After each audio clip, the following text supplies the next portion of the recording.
are now listening to the War Report Podcast Network. What's up, everybody? Welcome back to the College Loop Podcast, where we're here to talk today about the latest news around Big Cat Weekend, which has just concluded. Sadly, had to end a little bit early due to the weather, but I mean, it was a great Big Cat Weekend. Auburn picked up 6 commits, 3 out of the class of 2025 and 3 out of the class of 2026. And if you're keeping up with the rankings, Auburn has jumped from, I believe, around the 15 spot to 11. Or it was 12 to 11. It was, they jumped somewhere to 12, and then now they're at 11. Getting 2 4-stars and a 5-star kicker and punter. We're talking about in just a second. And the 2026 is now the number 1 class in the country. At that matter, I'm stumbling over words, but in the country, and of course, number 1 overall in the SEC. But picking up 3 4-stars. There we go in the class 2026, and I'll go through each one of those in just a little bit. But it was a great Big Cat weekend. I know I've heard some people kind of say it was a little under. What's the word I'm looking for here? It wasn't as exciting as people were assuming it would be, but you picked up a lot of guys to fill up your future roster. And I mean, Auburn is nowhere close to being done recruiting. I mean, there are 2 commits going on this week. You're going to have Jared Smith, a 4-star edge rusher who was at Big Cat Weekend this week, showed up in a Tesla, a Cybertruck, if you will. If anybody saw that, Jared Smith showed up in a Auburn-themed Tesla, which has had a Auburn sticker on it. He'll be committing on August 3rd, which is, I believe, on Friday. Saturday. He'll be committing on Saturday, and then Anquan Fegan's a 4-star safety out of Thompson will be committing tomorrow, actually, on Monday. So, plenty of other guys to add to this class, but kind of go through it. Blake would kind of be the first guy we're going to talk about, 4-star cornerback out of Maryland, coming out of St. Francis Academy, also a teammate of a current Auburn commit as well, 3-star linebacker, and Bryce Diaz. Blake Woodby is an outstanding cornerback prospect. I think he's rated a little low. I think he's going to get that 5-star. I honestly think he is. He's 5'10.5", 175 pounds, again out of Maryland. Athletic, man-to-man type corner that you cannot be opposed to getting, because he likes to tackle. He loves lowering his shoulder pads and knocking people to the ground. He is so fun to watch. And you know, when you think of an Auburn cornerback, you think of those tough man-to-man corners. I mean, I think of Carlton Davis. I think of Carlos Rogers, guys who excelled in the man-to-man category, guys like Roger McCreary as well. And, you know, you kind of got DJ James from last year. Those are the type of corners that Auburn has always been popular for, and that's why Auburn has been so good at producing NFL caliber talent from the secondary. Blake Woodby is the next generation of that.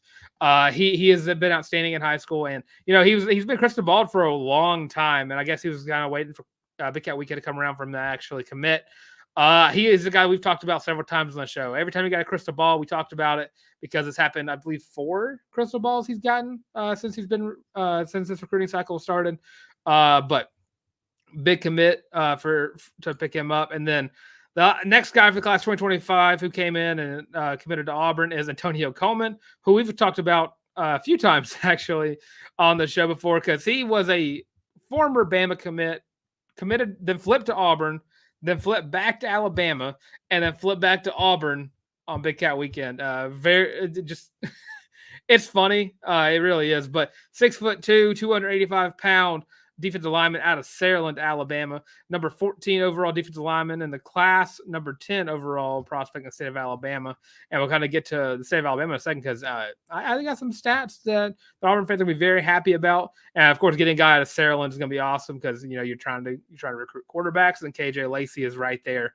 But a big boy defensive lineman who is a force to be reckoned with up front. There's a reason why Alabama's wanted him so much, as you can see there. But Auburn's doing some dirty work, getting guys who are committed to rivals, and you know, can't be mad about that. But hopefully this is his last time flipping, because I'd like for this Auburn defensive line to be stacked for this class. And you know, the interior, the front 7 and the trenches as a whole have been very well recruited in this recruiting class. And then the last guy committed to the class 2025 is John Allen McGuire, the younger brother of former Auburn kicker Evan McGuire.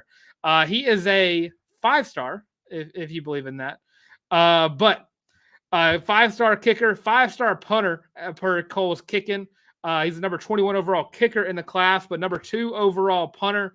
And, this is a great pickup for Auburn in terms of the fact that Oscar Chapman is going to be leaving after this season. So you go ahead and get your future punter. You already have your future kicker in Towns Magoo, kind of setting up the future generation, even though I think Alex McPherson, there we go. I almost said Evan McPherson. Alex McPherson has, I think, 3 more years of eligibility remaining. But you have solid depth. Auburn, again, I said with the corners earlier, Auburn's always been really good at those man-to-man corners. Auburn has always been great at special teams. So you got guys lined up to take places and just absolutely ball out. I mean, everyone remembers where they were when Towns Magoo was the offensive MVP for Auburn's A-Day. But great pickups across the board. Sadly, 24/7 doesn't rank special team players whatsoever, which sucks. But Cole's Kicking ranks the guys who don't get enough love. Punters, kickers, and long snappers, the 3 most important positions on any given team. But with that, moved on to class 2026, and Chris Causey right there. Special teams is so important. Exactly. That's why you recruit the guys. It took Nick Saban so long to finally understand that, and then because if you remember the 2013 Iron Bowl, he did not have a good kicker, and then he started recruiting 5-star kickers.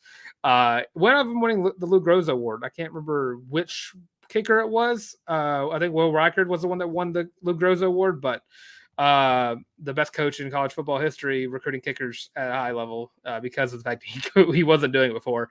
Class 2026, the one where Auburn is currently number 1 in the country, picked up 3 guys, 3 4-stars, all from the state of Alabama. Starting off with the number 1 overall guy on Auburn's list, number 3 edge rusher in the class 2026, Hezekiah Harris out of Jemison, Alabama, 6'5", 220. Just an absolute athletic freak. It takes a lot for a 10th grader to walk onto the football field and immediately start turning heads and getting that 4-star ranking. But just a great pass rusher who did a great job, who performed very well at Jemison last year. Just, you can't go wrong with picking up a guy like him. And also adding to the defensive side of the ball as well, because Auburn picked up 2 linebackers. One of them, I'm gonna save this one for last because his name is just the greatest thing ever. But Jermichael Garrett, another 4-star at Gulf Shores, Alabama, 6'2", 205 pounds, number 9 linebacker in the class 2026, number 8 overall prospect in Alabama. Another athletic linebacker, just fast. He's the perfect build. Again, Auburn has this trend now. After Owen Papo, you're kind of looking for guys with that build. I can't lie. I was playing College Football 25 last night. I was using Auburn because I wanted to see all the recruits and how they did for the class 2024. DeMarcus Riddick is my favorite player to use on the game because he is just an athletic freak. Jermichael Garrett could be the next generation of that, as well as Bryce Diaz from class class 2025. Sorry. Auburn's doing a great job of just recruiting athletic linebackers, and that gets another one added with the number 6 overall linebacker in class 2026, 6'3", 210-pound, Shadarius Tootle. Quite literally the best name in the class 2026. I don't think that's the least bit of a shocker there. Another athletic monster there. The first clips I saw of him was him snagging a ball out of the air and running it back for like a 60-yard pick six. Again, just athletic linebackers are what Auburn is trying to build around. Eugene Asante, Austin Keys kind of fit that mold. And, of course, you going in that with DeMarcus Riddick, Bryce Diaz, and Shadarius Tootle, and Jermichael Garrett. But, I mean, Auburn is nowhere close to being done. Pick up 6 guys this weekend. You're looking to pick up 2 more guys this week. And, Auburn's already got some crystal balls coming in for class 2026. And just go ahead and start with those. So, Darian Morgan, 4-star wide receiver. I think he's currently – I don't know if he's – is he coming? My brain is not working. I think he's committed to Alabama, if I'm not mistaken. But no, he is not. Never mind. 6'4", 210-pound wide receiver out of Benjamin Russell, a former stomping grounds of one Malcolm Simmons of the Freeze 4. Currently crystal ball to both Alabama and Auburn, so it's going to come down the wire with him. And of course, another guy is 4-star tight end Xavier Tiller, who is another guy who I'm very excited to see if Auburn can pick up because I love tight ends. Langston Hughes, high school in Fairburn, Georgia, number 2 tight end in the class 2026, 6'4", 212 pounds. You talk about the linebackers, corners, and all those things that Auburn is kind of like building into. Athletic tight ends, wide receiver level talent at the tight end position. You're looking at Micah Riley, Valdo, and Rico Walker just on this roster alone. Auburn did not pick up a tight end in the class 2024, or I don't think there's 2 of them in the class 2025 that are going to be your more blocking in terms of Ryan Gee, and then you have a receiving tight end and one Hollis Davidson, another guy who Auburn had to bring back recruiting wise, but. Overall, just a great weekend for Auburn overall, and I think that it didn't reach the star power that last year's did, and that's going to be something to really look at. But I ultimately think this was a huge win. You didn't have any big 5 stars commit like you did last year with Perry Thompson, or you didn't have the star power like KJ Bolden kind of come through and talk about how I almost committed to Auburn. But overall, just a great weekend. You heard so many names come through, all 4 and 5 stars talking about, and I'd be remiss if I think that any of them had a bad time this weekend. But they had food, games, the pool, if the weather permitted, I guess. But they also had, I think they had something I thought was funny was watching them do a scavenger hunt around the stadium. I know that Alvin Henderson was a huge part of that, which he's been a very vocal recruiter from the class 2025, and I'm so glad that Auburn was able to flip him from Penn State. But overall, this class is shaping up very nicely. I think you're going to try to get to 25 in this recruiting class. You're currently at 19, and I think all Auburn needs is just one more is another 5-star, because I think Malik Autry does count as that 5-star, and you're constantly going to be recruiting the guys that are on your team. But kind of look at the class 2025, and something I thought was very interesting and fun to talk about. That is the top 10 recruits in the state of Alabama per 24/7 Sports. As you can see, if you're listening to the show, I'll go ahead and say them all out. So 5 out of the 10 of the top 10 in the state of Alabama are committed to the Auburn Tigers. And then you have 2 in Jared Smith and Anquan Fegans, who are currently crystal ball to Auburn. And then you have 3 who are not. But I will say Derek Smith, a 4-star athlete, plays wide receiver. Committed to Alabama. He does have a crystal ball to flip to Auburn, so keep that in mind with this list. But Naeem Offord and Zion Grady both committed to Ohio State University. But overall, I mean, Auburn is doing wonders in terms of recruiting for the state of Alabama. And I mean, after you got outside the top 10, you got a lot of guys who are just all over the place. Alabama has a couple guys outside the top 10. Auburn has a guy, Alvin Henderson, at 17. And then after that, it's just a whole jumble mess. But the top 10, Auburn's currently winning in the state of Alabama, which, again, we talk about this a lot. Auburn has been doing some groundwork trying to catch up to Alabama. I mean, there was, again, I always tell a story. There was a time where Auburn was the 4th option when high school recruits were trying to pick teams. And, I remember so many players coming from just like Central Phoenix City is just a big one right around the corner. But Alabama, Tennessee, teams like Florida State and Georgia and Florida, in that matter, could just come into the state of Alabama and just take guys away from Auburn. And now looking at this list again, I mean, there's a good chance by the end of the week that out of the top 10 players in the state of Alabama, Auburn could have 7 of them. And if the Derek Smith flip prediction comes into fruition there, I mean, that's 8 out of the top 10.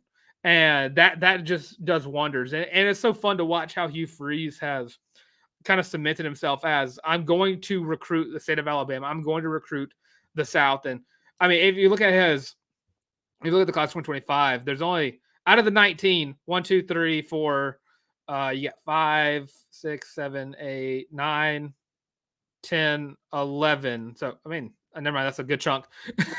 Never mind. I thought I was going to have something there, but there's 11 players outside the state of Alabama, but all your top guys, all your top 5 guys are all from the state of Alabama. And then you have a bunch of guys who are going to be heavily emphasized in the future. And especially guys like Alvin Henderson, who are going to be, running back 1 in a couple of years. But I mean, this list is awesome. And I don't think if you're an Auburn fan and you're not excited about this, I don't know what to tell you. I think you just want to be upset about it because this list is the epitome of Hugh Freeze was the right hire. You're getting an Auburn coach who wants to recruit, is recruiting, and is doing a daggum good job of doing it. I mean, look at the class 2023 for starters. I mean, you had guys who were flipping from Auburn, from Florida State, from Ohio State, from Alabama, and then you go to class 2024, you get the same. You get Georgia, Alabama, and Texas A&M for all your big recruits, and now you're kind of seeing. I mean, a lot of the guys in the class 2025 right now, you'd have to flip. I mean, a couple of them you had to, but a lot of them you didn't have to, which is huge because you're getting guys who were committed to Auburn and are staying committed to Auburn. And that's what you need to have. And I know it's too early to really say that, but continuity is very important in recruiting, and picking up guys who want to come play for your school, who see what you're building is so huge. And it's just awesome to see. And I mean, you guys like Malik Autry and Jacayla Falk and Eric Winters and Jordan Crawford, who I think is probably the more underrated player that Auburn in Auburn recruiting. Those guys are going to be dudes that you're going to hear very early in their career.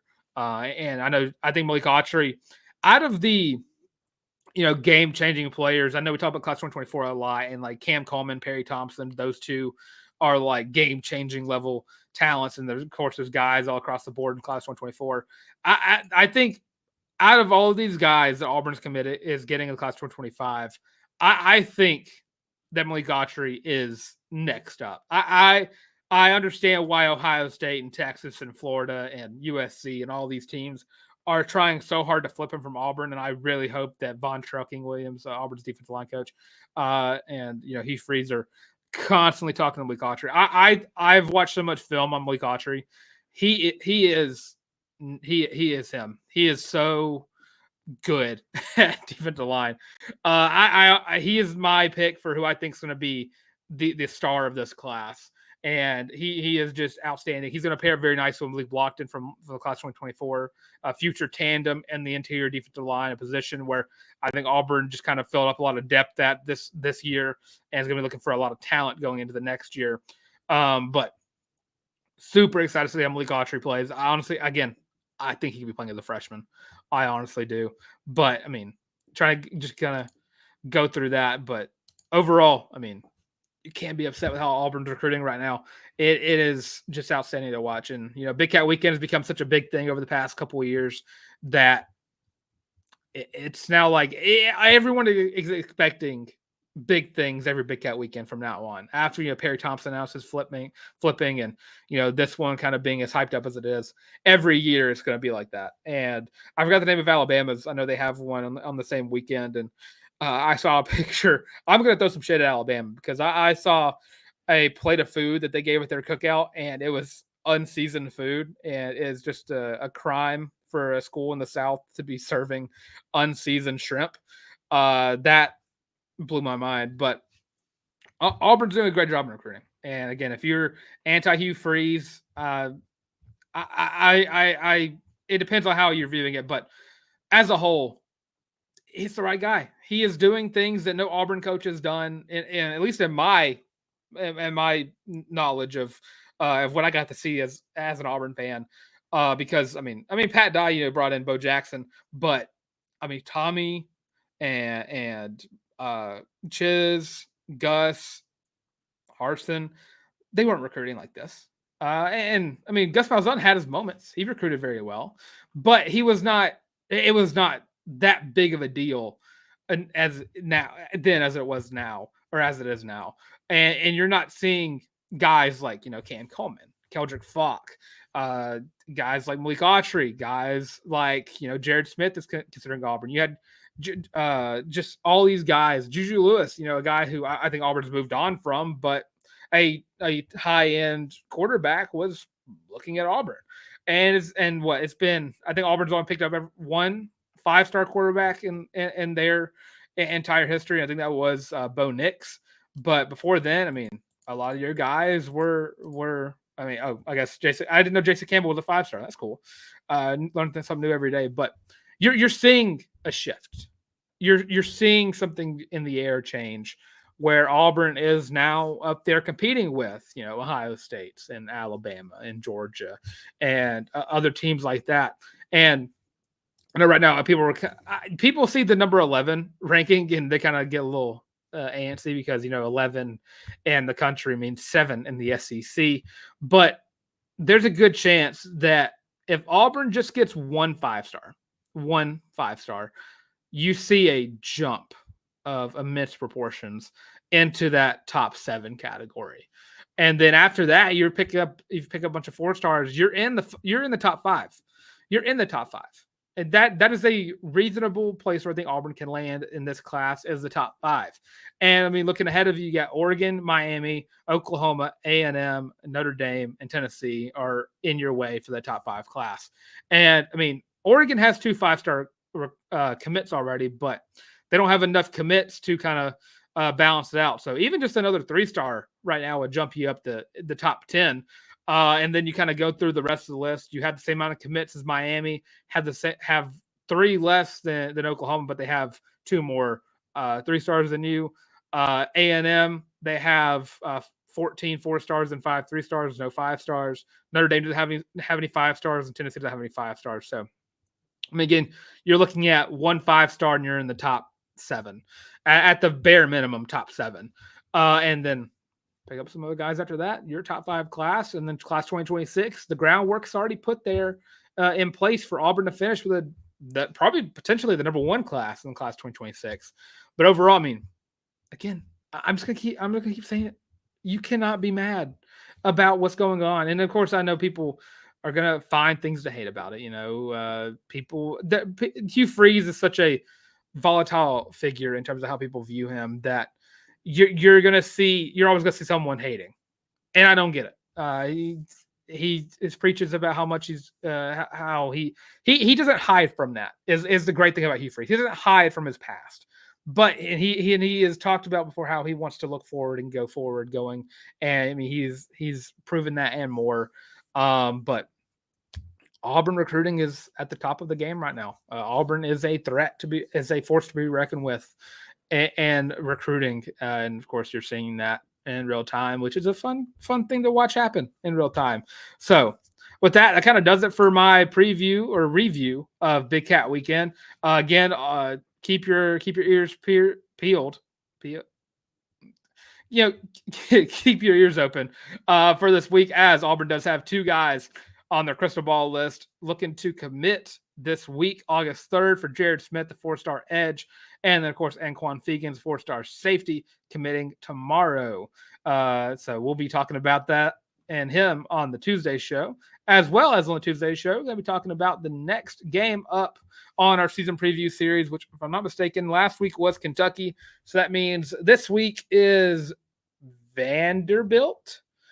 Yes, Vanderbilt, because then you have a bye week for ULM, which last year you kind of needed a bye week for the G4 team, G5 team, G6. I think it's G6 now, G6 team. But that going to kind of go to our little ad break, and then we're going to come back, talk about a USFL star getting signed, who was a former Auburn player, to the NFL, and then men's basketball news, and then got some Olympics news to talk about. So on the other side of this break, we'll be right back.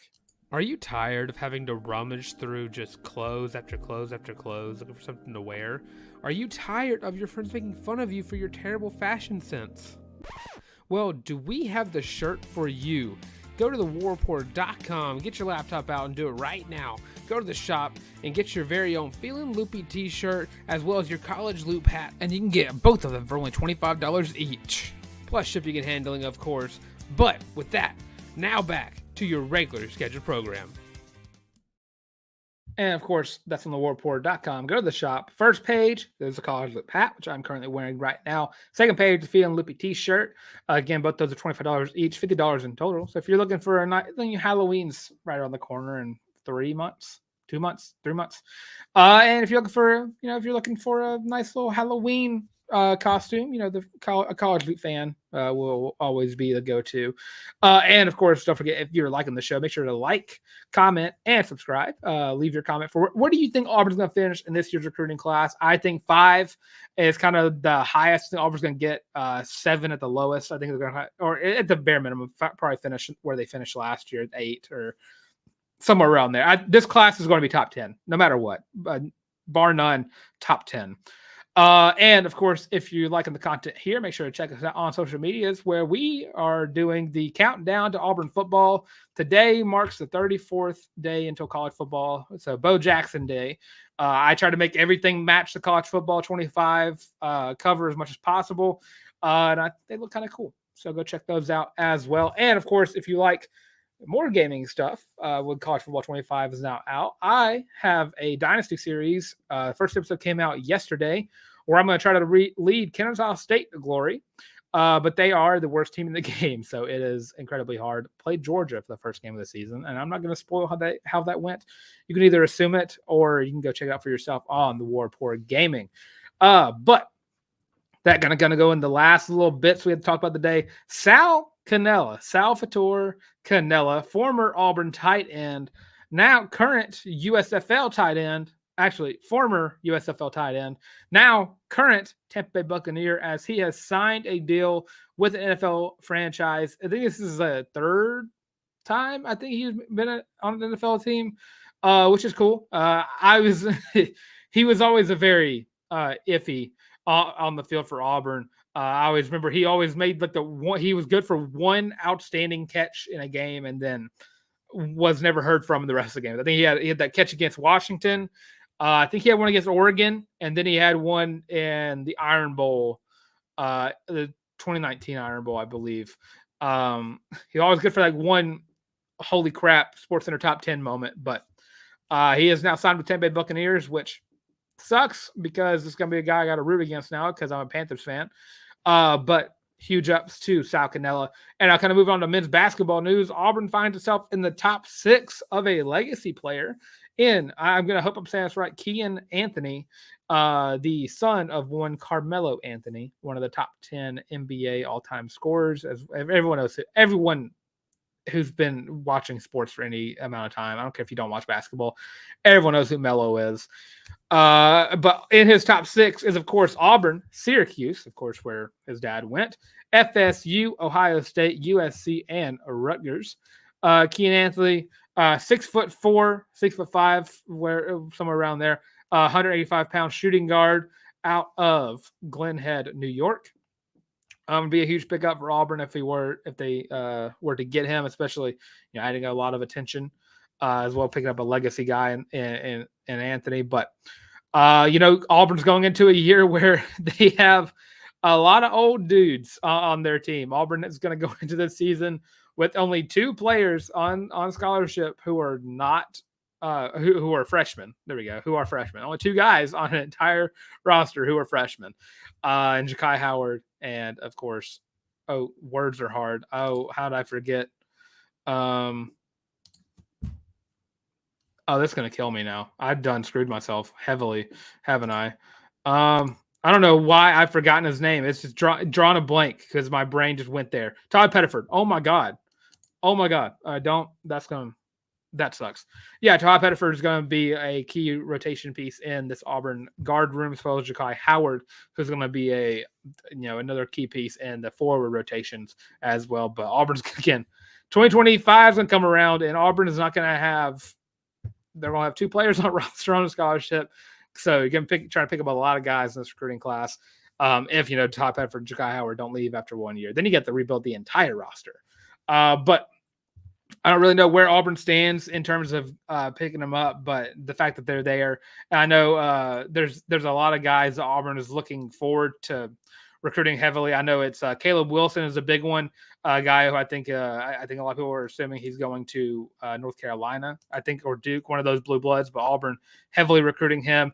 Malik Thomas, another guy that Auburn's heavily recruiting, and then AJ words are hard. Dabensa. I'll figure out how to say it eventually. He was a perfect overall player on 24/7. He's the guy I've heard a lot of people talking about Auburn trying to pick up, but I do not know how likely that is. But 6'9", 200, again, number one overall player in the class, perfect overall rating. Would be a great pickup right there. But Auburn's doing numbers in recruiting across the board. And then last little bit of news, and we'll get out of here a little early. Gymnastics. If you watch the Olympics, which I try to find myself watching it sometimes, but there's only so many sports that I, lack of a better term, care about.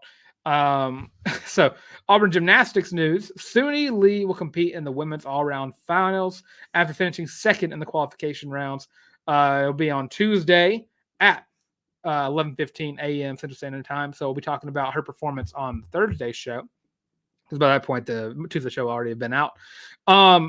She'll be competing against Simone Biles, which is probably the most daunting person you could ever go up against when it comes to trying to get on a podium. But Suni Lee, outstanding. Went through so much with her kidney illnesses that she had while she was at Auburn, so she didn't compete in her last year. Really, came back stronger than ever. Went to now in the Olympics and looking to hopefully grab herself, I think, her third medal, if I'm not mistaken, or just adding another medal, which is outstanding. Talk about just an Auburn athlete getting medals in the Olympics on the national stage. So again, huge up to Suni Lee. Build a statue. I think she's a national champion while she was at Auburn. And, they always talk about getting feeling nervous and feeling the nerves when you're on the national stage. But Suni Lee competed in the toughest conference in America, in the SEC. The Olympic stage is nothing at that point. She's won in the SEC. That's all they say the SEC Player of the Week, SEC Gymnast of the Week is the same thing as getting a silver a gold medal in the Olympics. It's like the same hardness difficulty, but so just good luck to Suni Lee. If she gets silver and Simone Biles gets gold, at least hey, look, America gets two medals. But real rooting for Suni getting the gold and Simone getting the silver, because that would just make Auburn look even better. But with that being said, that kind of does it for the installment of the College Loop podcast. We're going on about 33 minutes, so we're going to get out of here.